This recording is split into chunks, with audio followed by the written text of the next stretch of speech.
I want you to join me in a little visualization exercise to kick things off today. Oh, okay. I know. Usually we dive right into the source material, but just humor me for a second. I'm with you. Okay, so close your eyes. Driving, don't do that. But if you're safe, close. And I want you to summon a mental image of, like, ultimate evil. Okay, got it. The abyss. Something like that. Good. Now, on the left side of your mental stage, I want you to place a Dark Lord. Let's go with the classic. Lord Voldemort from Harry Potter. The go-to. Right. Picture him vividly. The pale, snake-like skin, the slit nostrils, those flowing black robes that look like they're made of smoke. This is a genocidal terrorist. He really is. He has murdered thousands of people himself. He started a wizarding war that threatens to, wipe out an entire civilization. And he literally split his own soul into pieces just to cheat death. He is the definition of a nightmare. He is like the monster under the bed made real. Exactly. So hold that image. Now, on the right side of this, I want you to picture a middle-aged, short, a bit stout. She's wearing a fuzzy, nauseatingly pink cardigan. She has a little black velvet bow in her hair that looks like a fly perched on a toad. I know exactly who you're talking. She loves ornamental plates with, like, frolicking kittens on them. She works in middle management at a government office. Her name is Dolores Umbridge. My blood pressure spiked. I'm not even kidding. Just hearing the name. And here's the question, and I want an honest gut level check. Who do you hate more? Not who are you more afraid of. Oh. Who do you viscerally hate? It's not even a contest. It's Dolores Umbridge. It is 100% Umbridge. Right. I look at Voldemort and I think, wow, scary villain. Great makeup, big threat. I look at Umbridge, I want to throw my television out the window. I want to scream. And that is the universal truth of pop culture. Almost everyone across the board loathes Dolores Umbridge with this burning, fiery passion that Voldemort doesn't really inspire. No, not in the same way. But if you stop and look at it on paper, logically it makes absolutely no sense. Voldemort is a monster. He is basically Wizard Hitler. Umbridge is a bureaucrat. She's a mean teacher. She's annoying. She clears her throat with that little hem sound. Love that sound. That sound triggers a fight or flight response in me. Right. But why? Why does the woman in the pink cardigan make our blood boil in a way that the actual mass murdering main villain doesn't? That is the paradox. It's the ultimate storytelling paradox. And honestly, it's not just about movies. This is one of the most fascinating windows we have into, like, human psychology. Yeah. Because that reaction, that specific type of rage, tells us something profound about how our brains are wired to process threats. So that is what we are unpacking today. We are doing a deep dive into the psychology of the hateable villain. Yes. We are basing this discussion on this incredible analysis from The Closer Look that completely breaks down why. And let me tell you, the answer is not. It's not just that Imelda Staunton is a brilliant actress, which she is. It's not just that Umbridge is mean. No, it's much more structural than that. It's about evolutionary biology, in a way. It's about how we identify enemies versus how we identify traitors. We're going to look at why standard writing advice on villains usually fails, and we're going to explore a theory that divides bad guys into two very distinct camps, the monster and the citizen. The monster and the citizen. I love that framing. And by the end of this deep dive, whether you're a writer trying to create the next Joffrey Baratheon or just someone trying to understand why your micromanaging boss makes you so irrationally angry, you are going to have a whole new vocabulary for human resentment. So let's get into it. Let's do it. To really understand this, I think we have to start by looking at the bad advice. Because if you go online right now, check Reddit threads or read How to Write Fiction blog, you see the same advice over and over again on how to make a character hateable. Oh, I've seen these lists. They are everywhere.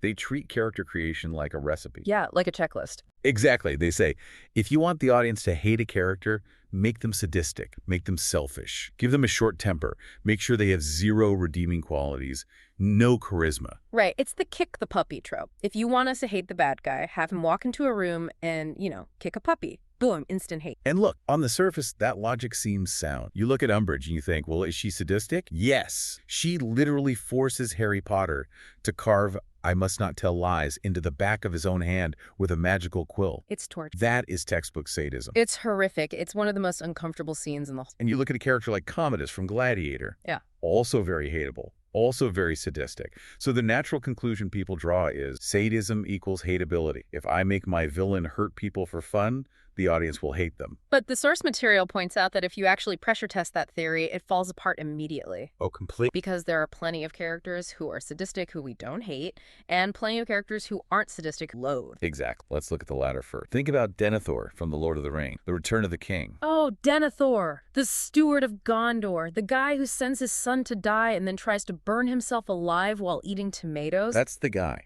Yeah. Now think about him carefully. Is he a sadist? Does he build torture chambers in the basement of Minas Tirith? Does he, like, pull wings off flies for enjoyment? No, I mean, he's a terrible father. He's abusive in a neglectful, emotional way. He tells Faramir he wishes he had died instead of Boromir. That's awful. That's brutal. But it's not Jigsaw from Saw. He isn't deriving, pleasure from inflicting physical... Right. He's driven by despair, by insecurity, and incompetence. He's pathetic. Yeah. But he's not a torturer in the villain sense. And yet, how does the audience feel about Denethor? Oh, we hate him. I mean, thinking about him now, I'm picturing that scene with the tomatoes. The tomato scene, that is cinematic genius. It really is. You have his son, Faramir, riding out to certain death because Denethor ordered him to, and Denethor is just sitting in his hall eating, and he picks up this cherry tomato and he bites into it, and there's this gross, wet pop, and the red juice runs down his chin like blood. All while Pippin is singing that mournful song, it is repulsive. It triggers a gag reflex. It does, and we loathe him in that moment. I think people hate Denethor just as much as they hate Sauron, if not more, but he fails the sadism check. He does. He fails the active malice check. Yeah. He's just a depressed, gluttonous, incompetent leader. Precise. So sadism isn't the magic switch. Now let's look at the other side of the coin. The checklist approach says if you pile on negative traits killer, no remorse, no charisma, you get a hateable villain. But what about Anton Chigurh from No Country for Old Men? Ooh, Javier Bardem, great example. If you run Chigurh against the standard checklist, he scores a perfect 100%.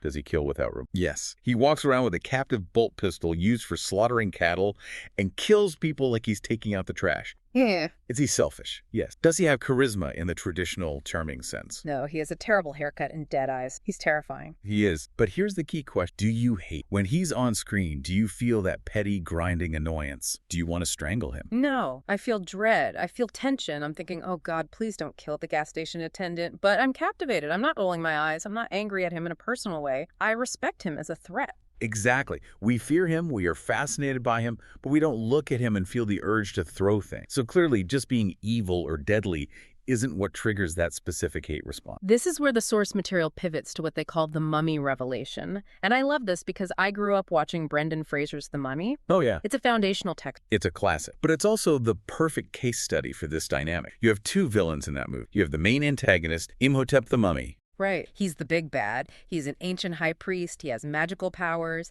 He sucks the life out of explorers to regenerate his skin. He unleashes the 10 plagues of Egypt. All the classic villain stuff. He wants to conquer the world and resurrect his dead girlfriend. Classic Dark Lord stuff. And then you have Benny. Ben, the weasel. Benny Gabor, Yeah. the sidekick.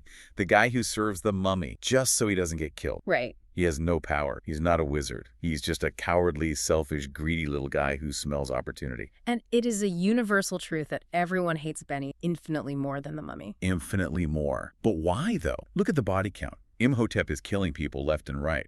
Benny is just running away. Benny is just closing doors in people's faces. Benny is just translating for the bad guy. It's the vibe. Every time Benny is on screen, you just want to smack him. When he switches languages, praying to different gods, hoping one will save him, it's funny, but it's also just despicable. It's the pattern. And once you see this pattern, you cannot unsee it. It's everywhere. It really... In Harry Potter, Umbridge, the bureaucrat, is more hated than Voldemort, the murderer. Right. In The Green Mile, Percy Wetmore, the little guard who's just mean and entitled, is infinitely more hated than Wild Bill, who is a literal chaotic child murderer. That one always blows my mind. Wild Bill is a monster in human skin. He's unpredictable, violent, dangerous, but Percy's the one you want to see go down. Percy is the one who makes your skin crawl. In Game of Thrones, Joffrey is more hated than the Night King. The Night King wants to erase all memory of humanity. He is death incarnate. He is. But Joffrey's just a spoiled, sadistic brat who likes crossbows. And yet the hatred for Joffrey is visceral. It's personal. So we have this established pattern where the main villain, the big bad threat, is less hated than the secondary, often weaker, annoying villain. The source material calls this a failure of the standard advice because clearly it's not about how much damage. No. It's about something else. It's definitely about something deeper. And to get to that, we have to look at psychology. Specifically, we need to talk about Carl Jung. Okay, let's get into the heavy stuff. Because one of the most common theories I hear about this, and I've even said it myself, is the lived experience argument. Right. The idea that we hate Umbridge because we know her. Exactly. I've never met a Dark Lord who splits his soul into Horcruxes. That's abstract evil. But I have absolutely had a teacher who singled me out. I've had a boss who loved rules more than results. You've met a Karen. I've met a Karen in the supermarket line who screams at the cashier. So the theory is we hate them because they are real to us. They trigger memories of real trauma, however minor. It's a very common. And there is absolutely some truth to it. Familiarity breeds contempt, but the source material argues that this is too shallow. It doesn't explain the intensity or the universality of the hate. How so? Because it feels pretty convincing. Well, the creator of the analysis makes a personal point. He says, look, I had a lucky childhood. I had great teachers. I never had a bully like Draco Malfoy or a teacher like Umbridge. I've never really dealt with a true Karen in a high-stakes situation. Yeah. And yet, when I watch Harry Potter, I hate Umbridge just as much as someone who had a terrible child. That's a fair point. You don't need to have been personally victimized by a toad woman to hate Umbridge. Exactly. So lived experience can't be the only factor. It has to be something wired into the human condition. And that leads us to the shadow self. Carl Jung. Jung has this famous quote, hatred is always concentrated upon that which makes a man conscious of his bad qualities. Oh, that is confronting. It's a mirror. Jung argued that we all have a shadow, a collection of traits, impulses, and desires that we repress because they are socially unacceptable. Like what? Cowardice, greed, petty cruelty, the desire to dominate others. We shove these down into the basement of our subconscious because we want to be good. Right. I don't want to be a coward, so I repress my fear. I don't want to be a bully, so I repress my anger. But when we see a character on screen who shameless displays those exact traits, it triggers a violent psychological rejection. We call it projection. We aren't just hating the character. We're hating the reflection of our own flaws. So applying this to Benny from The Mummy, you're saying I hate him because I'm afraid I am him. In a way, yeah. Think about it. You cannot project yourself onto the mummy. Right.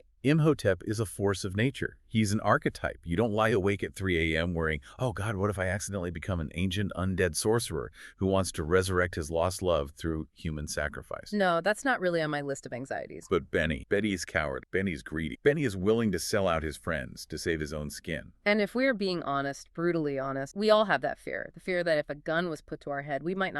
Exact. Deep down, we know we are capable of self. We know we are capable of betrayal. Betty holds up a mirror to the ugliest, weakest parts of our own humanity, and we hate him for it. It's almost defensive. Like, by hating him loud enough, I'm proving to everyone and myself that I'm not. Yes, it's therapeutic hatred. It's an exorcism. By loathing Benny, we are screaming, I am not that. I reject that part of me. It feels good to hate him because it distances us from our own potential for moral failure. That is fascinating. So we don't hate the monster because the monster is other.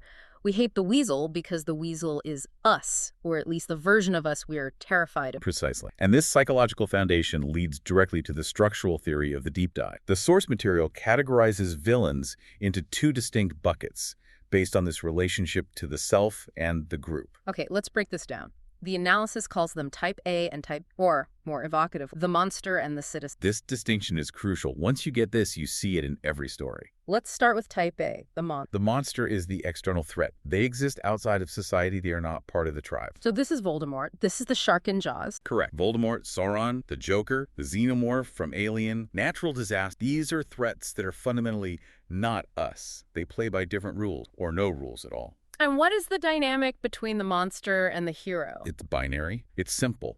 You either kill them or you lock them up. There is no negotiation. Right. You don't sit down with the Xenomorph and discuss a peace treaty. And here is the most important point. Everyone on the side of good agrees that the monster is the enemy. Right. There is consensus. In Harry Potter, if you think, hey, maybe Voldemort has some good points about blood purity, you aren't a hero, you're a villain, you're a Death Eater. Exactly. The monster unifies the group. When the monster appears, the heroes stop fighting each other and stand back to back. They look at the monster and say, we need to stop that. It creates clarity. And because of that, we don't actually need to know much about the monster's internal life. Does anyone care about the mummy? Not really. We get a little backstory about forbidden love, but mostly we just want Brendan Fraser to blast him with a shotgun. Does anyone care about the shark's motivation in Jaws? No. Is the shark misunderstood? Does it have a troubled relationship with its father? We don't care. We just need to blow it up. The monster is an obstacle, a physical threat to be overcome. Okay, so that's the monster. Simple, external, uniform. Now, Type B, the citizen villain. The citizen villain exists within the society. They are technically one of us. They are part of the group structure. So this is Umbridge. She works for the Ministry. She is ostensibly on the good side, or at least the side of law and order. Right. Percy Wetmore in The Green Mile is a prison guard. He wears the uniform. He is a co-worker. Denethor is the steward of Gondor. He's the leader of the good guys. Joffrey is the king. The businessman in Train to Busan, that guy everyone hates. He is just a passenger like everyone. And the source says that when a villain crosses that line from monster to citizen, the hateability skyrockets. It's like a multiplier effect. It really is. And to explain why, let's look at the Predator, the original. Classic. Arnold Schwarzenegger in the jungle. So the Predator's a monster, a literal alien hunter. He rips people's spines out, he skins them alive. He is brutal. Yeah. But do we hate him? No. In a weird way, we respect him. He's a hunter. He has a code. He's a worthy adversary. He is a test of strength for Arnold. Exact. But imagine if, in that same movie, one of the soldiers in Arnold's squad started stealing the other soldier's ammo. Oh, I'd hate that guy. Or imagine if one of them tripped a teammate while they were running away just to save themselves. Oh, the rage would be instantaneous. You'd want that guy dead before you wanted the Predator dead. That is so true. I would be screaming at the screen. But why? Because the Predator is doing what a Predator does. It hunts. But the soldier is betraying the tribe. This brings us to the core function of the citizen villain. The key word here is sabotage. Sabotage. This is the evolutionary trigger. Let's unpack, how does sabotage work in this context? See, the monster attacks society from the outside. They bang on the gates, they try to knock the walls down. But the citizen attacks from within. Poison the well. They poison the well. They prevent the group from uniting to defeat the monster. They erode trust. They erode confidence. So they're basically the reason the good guys can't get their act together to fight the real problem. Exactly. And this is why the citizen villain requires flaws. Remember how we said Sauron doesn't need personality flaws? He's just evil. But a citizen villain needs specific human flaws. Cowardice, greed, insecurity, incompetence, because those flaws are the mechanism of the sabotage. Let's go back to Denethor and Return of the King. This lens makes his character make so much more sense, because if he isn't fighting for Sauron, he hates Sauron. Right. He is technically on the side of the angels. Right. But look at the dynamic. Who is the monster? Sauron. Big flaming orc armies. External threat. To survive, the group Gondor needs a level-headed general to organize the defense. That is the group goal, survival. And Denethor is the citizen. He is the leader. He has the resource. And what does he do? Does he help? No. He acts out of despair and pride. He sends his cavalry, including his own son, on a suicide mission to retake Osgiliath, a pile of rubble that has no strategic value just because he's having a temper tantrum. He's sabotaging his own army. And then, when the city is actually under siege, when the monster is literally breaking down the door, what does he say? He tells them to run, abandon your posts, flee for your lives. He actively sabotages the defense. Now play a mental game with him. Imagine if Denethor was still a jerk. He was still mean to his son. He still ate tomatoes like a slob. But he was a brilliant general. Okay. Imagine he was on the walls, organizing the archers, holding back the orcs, saving lives. Would we hate him? No. We'd think he was an asshole, sure. We wouldn't want to have a beer with him. But we'd respect his competence. We'd say, well, at least he's keeping us alive. Exactly. We hate him because his incompetence threatens everyone's survival. If he succeeds in his despair, everyone dies. He is a traitor to the biological imperative of the group. That phrase, traitor to the biological imperative, really lands. It feels primal. It is primal. Goes back to the cave. In our evolutionary past, a tribe could survive a lion attack. We have spears, we have numbers, we can survive a storm. But if there is a member of the tribe who is hoarding food during a famine, Right. if there's a member who signals the enemy where we're hiding, or someone who spreads panic when we need to be quiet, That person kills the whole tribe. that person guarantees extinction. Mm-hmm. So evolution has wired us with a specific, violent, non-negotiable rage for the saboteur. We are biologically programmed to identify and expel the bad citizen with extreme prejudice. That explains Umbridge perfectly, too. Let's map. The monster is Voldemort. The external threat. The group goal is learn how to defend ourselves against the dark. The students need to become warriors to survive. And Umbridge is the saboteur. She stops them from learning. She bans practical magic. She denies the threat exists. I will not tell lies. She demands blind obedience to rules that don't make sense. She is creating sheep when the society desperately needs warriors. She is leaving them defenseless against the wolf. And that's why it's so frustrating. It's not just that she's mean. It's that you're watching the movie screaming, don't you get it? He's back. Let them fight. It's the US versus us battle. Yeah. That is infinitely more frustrating than us versus them. It really is. When we fight the monster, we are united. It feels heroic. When we fight the citizen, we are fighting our own structure, our own rules, our own leader. It feels It feels suffocating. That feeling of helplessness. With Voldemort, Harry can just fight back. With Umbridge, if he fights back, he gets expelled. He gets detention. The system protects her. Exactly. She weaponizes the norms of the group against the group. That is the ultimate betrayal. This brings up the point about because we hate these characters so much, because that biological alarm bell is so loud, we really, really need to see them go down. Oh, we crave it. We need the catharsis. And the source material points out that citizen villains usually have the most satisfying death scenes in cinema history. They do.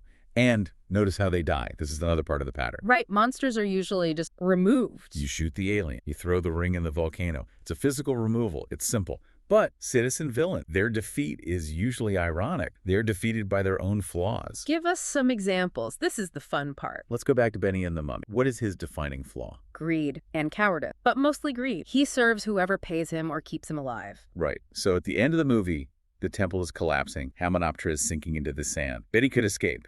The exit is right there. But what does he see? He sees the treasure. He sees the gold. He goes back. He starts stuffing gold bars into his shirt. And because he goes back, the mechanism triggers and the door traps himself. And then some scare. The flesh-eating scare. The very thing he was most afraid of throughout the whole movie. He screams, "Goodbye, Benny," basically to himself.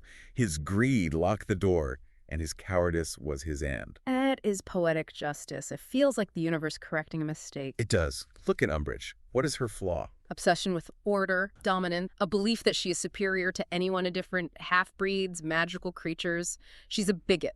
And how is she defeated? She gets dragged off into the Forbidden Forest by the centaurs. The very half-breeds she despised. And notice why they attack her. Harry and Hermione lead her there, but the centaurs don't attack immediately. They're just watching. What does Umbridge do? She insults them. She casts a binding spell on one of them. She calls them filthy half-breeds. She relies on her authority as a ministry official, thinking it will protect her in the wild. Her narcissism blinds her. She thinks her bureaucratic status matters to a herd of angry centaurs. She is defeated because she couldn't respect their autonomy. She insulted them to their faces. If she had just been polite or humble, she might have survived. Her flaw was her undoing. And Consumed by his own despair. He burns himself alive because he refuses to believe there is any hope. He looks out in the battlefield, sees the armies of Mordor, and break. He is destroyed by his lack of faith in the group. Meanwhile, everyone else keeps fighting and win. His death is a monument to his own wrongness. it's so satisfying because it proves them wrong. Umbridge is proven wrong about power. Benny is proven wrong about money.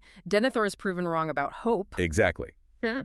But we have to talk about the exception. There's always an exception. And this is a heavy one. The source material brings up Amon Guth from Schindler's List. Oh, wow. Yeah, that's a different category of hate. Ralph Fiennes, again, actually, he plays Voldemort and Amon Guth. But the reaction is totally different. Amon Guth is undeniably a citizen villain. He is part of the Nazi hierarchy. He is a commandant. He is part of the system. And he is deeply, profoundly hateable. He shoots people from his balcony before breakfast just because he feels like it. He is a monster, but his death or his execution, it doesn't feel fun like Joffrey's death. You don't high-five your friends when he hangs. No. Joffrey's death is a cheer-out-loud moment. It's a party. But with Amon Guth, there is no catharsis. You feel empty. Why is that? Because he is a symptom of a systemic evil. Joffrey was a bad king, but the implication is that if you remove him, the kingdom might recover. Benny was a bad guy, but he's just one guy. Amon Guth represents a machine. If you kill him, there's another Nazi waiting to take his place. The camps are still there. The ideology is still there. So it creates a hopeless hatred. Exactly. It's depressing. It's not the excitable hatred of storytelling. It's the crushing weight of reality. That's why you rarely see a villain like that in a fun adventure movie. It breaks the escapism because the problem is too big to be solved by one death. That's a really important distinction for storytellers. If you want the audience to cheer, the villain's defeat has to actually solve the problem. If the problem is systemic racism or a world war, killing one guy for drop. Precise. You need to match the scale of the villain to the scale of... So speaking of writing, let's get practical. The source material actually gives us a blueprint, a closer look blueprint for building a hateable villain. Yeah. If you are sitting there thinking, I want to write a character that makes people scream at the screen, do not just write kicks puppies on their character sheet. Put the puppy down. Step away from the puppy. Instead, use the 3-step formula. It works every time. Step 1. Step 1. Identify the group goal. What does the hero or the society need to achieve to survive the monster? Okay, let's use the Green Mile as our test case. It's a perfect example of this dynamic. Great choice. So what is the context? It's death row. It's a high-stress, sad environment. What is the goal of the protagonist? Paul Edgecombe, Tom Hanks's character. He wants to keep the peace. He wants to maintain order. But more than that, he wants to treat the inmates with dignity. They're going to die, but he wants their last days to be calm. He wants to be human. Perfect. The goal is dignity and calm. Now, step 2. Step 2. Create antagonism to the goal. Make the citizen villain ideologically opposed to that specific goal. Enter Percy Wetmore. The nephew of the governor. He got the job through nepotism. And what does he believe? He believes the inmates are trash. He believes they should suffer. He thinks dignity is a waste of time. He is fundamentally philosophically opposed to the peace the heroes are trying. And finally, step 3, this is where the magic or the horror happens. Step 3. Sabotage act. Have the villain take specific actions that ruin the group's effort. And this is the hardest part to watch. The mouse. Mr. Jingles. Oh, don't remind me. The inmates have this pet mouse, tiny magical thing. It performs trick, brings a little bit of light into a very dark place. It is the physical manifestation of the group goal. Dignity. And what is Percy? He waits until the inmates are distracted and he stomps on it. He crushes it. He doesn't just kill a mouse, he crushes the hope of the group. He attacks the specific thing they were trying to build. And then he escalates. The execution scene, the sponge. This is one of the most harrowing scenes in film history. The procedure for the electric chair requires a wet sponge to conduct the electricity directly to the brain, so the death is instant. It's supposed to be quick. And Percy. He deliberately leaves the sponge dry. He knows what will happen, and he does it anyway. And the result is the inmate, Dell, literally burns to death. It's prolonged. It's agony. The smell fills the room. It traumatizes the witness, traumatizes the other guards. Percy turned a solemn, legal process, a necessary evil for the society, into a torture session. He destroyed the dignity of the group. He made the good guys complicit in an atrocity. And that is why we hate him. Not just because he hurt a person, but because he broke the social contract. He made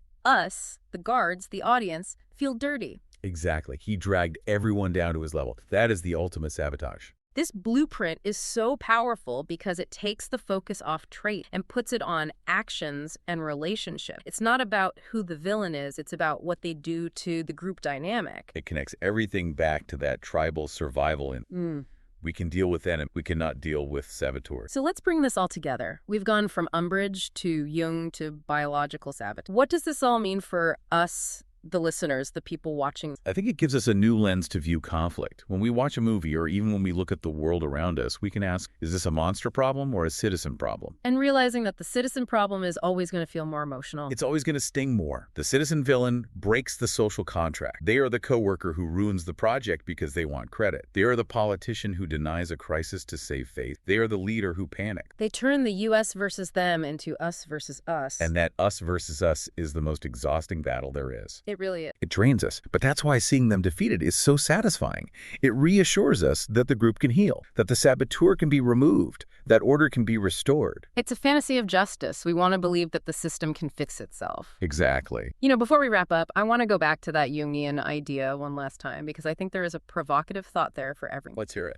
If we accept the theory that we hate these characters because they reflect our own shadow, our own potential for cowardice or selfishness or petty tyranny, then the intensity of your hatred is actually a signal. That's a scary thought. It is. If you find yourself absolutely loathing a character like Benny, just totally triggered by his cowardice, maybe the question isn't, why is he so annoying? Maybe the question is, what part of myself am I afraid of? Oof, yeah. That hits home. If you hate Umbridge because she abuses a tiny amount of power, ask yourself, how do you act when you have a tiny amount of power? How do you treat the waiter? How do you treat your interns? Exactly. The screen is a mirror, and sometimes the villain we hate the most is the one staring back at us. That is something to chew on. On that cheerful note, no, it's good. It's what deep dives are for. Just a little existential dread to go with your coffee. Listen, next time you are watching Harry Potter, or Game of Thrones, or even just sitting in a meeting with that one person who won't stop clicking their pen, think about the monster in the city. Think about the sabotage and ask yourself, are they the villain or are they just testing the... And please, whatever you do, don't eat tomatoes like Denethor. Solid advice. That is all the time we have for today. Thank you for joining us on this deep dive into the darker side of storytelling. Thanks for listening. We'll catch you on the next one. Stay curious.